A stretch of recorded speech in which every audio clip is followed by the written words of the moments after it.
Ladies and gentlemen, the very word secrecy is repugnant in a free and open society, and we are, as a people, inherently and historically opposed to secret societies, to secret oaths, and to secret proceedings. We decided long ago that the dangers of excessive and unwarranted concealment of pertinent facts far outweighed the dangers which are cited to justify it. Even today, there is little value in opposing the threat of a closed society by imitating its arbitrary restrictions. Even today, there is little value in ensuring the survival of our nation if our traditions do not survive with it. And there is very grave danger that an announced need for increased security will be seized upon by those anxious to expand its meaning to the very limits of official censorship and concealment. That I do not intend to permit to the extent that it's in my control. And no official of my administration, whether his rank is high or low, civilian or military, should interpret my words here tonight as an excuse to censor the news, to stifle dissent, to cover up our mistakes, or to withhold from the press and the public the facts they deserve to know. For we are opposed around the world by a monolithic and ruthless conspiracy that relies primarily on covert means for expanding its sphere of influence, on infiltration instead of invasion, on subversion instead of elections, on intimidation instead of free choice, on guerrillas by night instead of armies by day. It is a system which has conscripted vast human and material resources into the building of a tightly knit, highly efficient machine that combines military, diplomatic, intelligence, economic, scientific, and political operations. Its preparations are concealed, not published. Its mistakes are buried, not headlined. Its dissenters are silenced, not praised. No expenditure is questioned, no rumor is printed, no secret is revealed. No president should fear public scrutiny of his program, for from that scrutiny comes understanding, and from that understanding comes support or opposition, and both are necessary.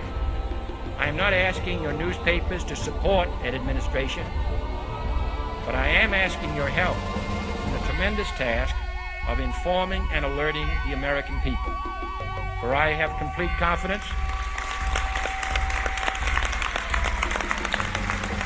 in the response and dedication of our citizens whenever they are fully informed. I not only could not stifle controversy among your readers, I welcome it. This administration intends to be candid about its errors, for as a wise man once said, an error doesn't become a mistake until you refuse to correct it. We intend to accept full responsibility for our errors, and we expect you to point them out when we miss them. Without debate, without criticism, no administration and no country can succeed, and no republic can survive. That is why the Athenian lawmaker Solon decreed it a crime for any citizen to shrink from controversy.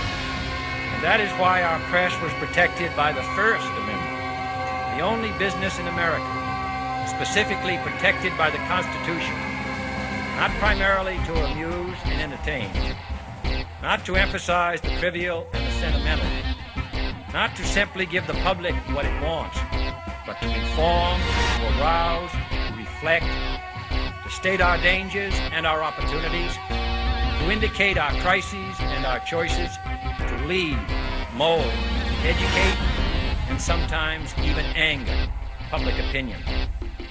This means greater coverage and analysis of international news, for it is no longer far away and foreign, but close at hand and local.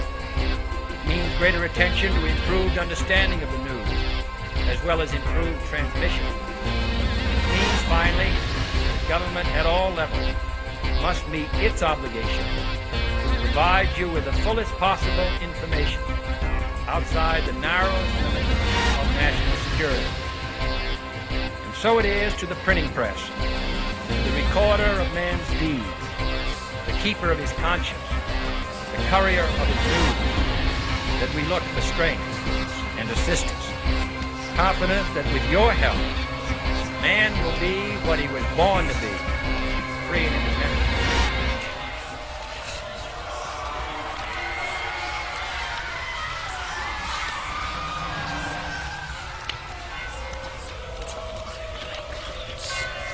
We have before us the opportunity to forge for ourselves and for future generations a new world order, a world where the rule of law, not the law of the jungle, governs the conduct of nations.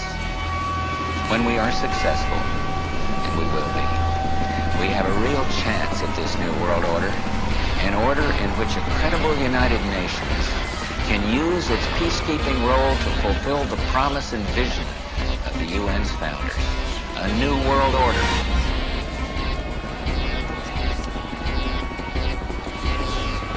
A new world order. A new world order. A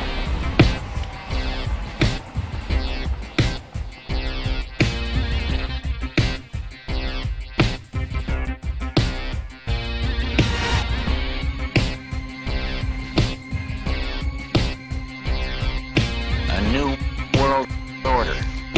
A new world order.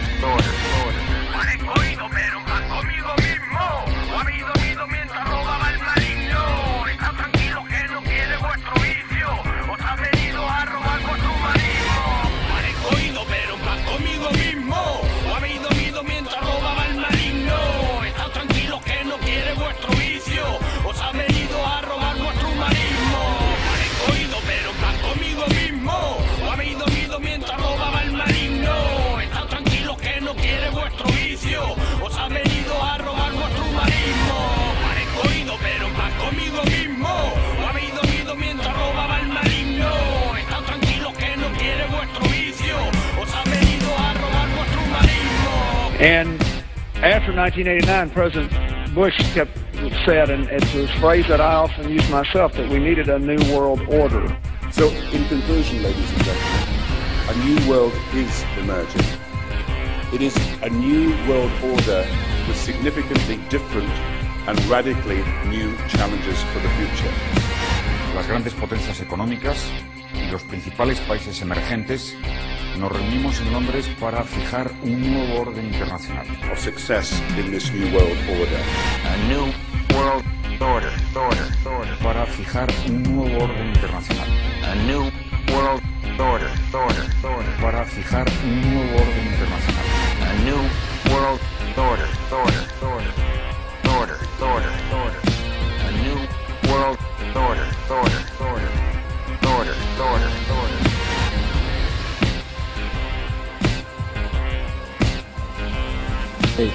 Early on when I was a kid, I'd say, when I was a young senator, I'd say, if I were a Jew, I'd be a Zionist. I am a Zionist. You don't have to be a Jew to be a Zionist. ¿Qué cree lo Mundialita que pasó en 11? No lo sé, pero confieso que lo veo tan oscuro como tan cristiano.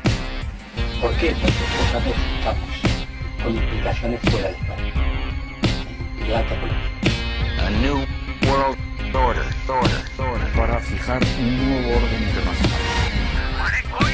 Conmigo mismo, o habéis dormido mientras robaba el maligno. Está tranquilo que no quiere vuestro vicio, os ha venido a robar vuestro humanismo. Parezco oído, pero en paz conmigo mismo, o habéis dormido mientras robaba el maligno. Está tranquilo que no quiere vuestro vicio, os ha venido a robar vuestro humanismo. Parezco oído, pero en paz conmigo mismo, o habéis dormido mientras robaba el maligno. Está tranquilo que no quiere vuestro vicio, os ha venido a robar vuestro humanismo. Parezco oído, pero en paz conmigo mismo, o habéis dormido mientras robaba el maligno. Está tranquilo que no quiere vuestro vicio, os ha venido a robar vuestro humanismo. 2009 peut être l'année de naissance d'un nouveau capitalisme, d'un nouvel ordre mondial. Et j'en appelle à tous les gouvernements. Aucun d'entre nous n'en sortira en faisant sa propre politique dans son coin, isolé de ce que font les autres. On ira ensemble vers ce nouvel ordre mondial. Et personne, je dis bien, personne ne pourra s'y opposer. Quiero hacer un brindis por un orden global diferente, más justo, más equitativo y más igualitario, porque creemos que es la única garantía de una verdadera paz y seguridad internacionales. Paz y seguridad internacional.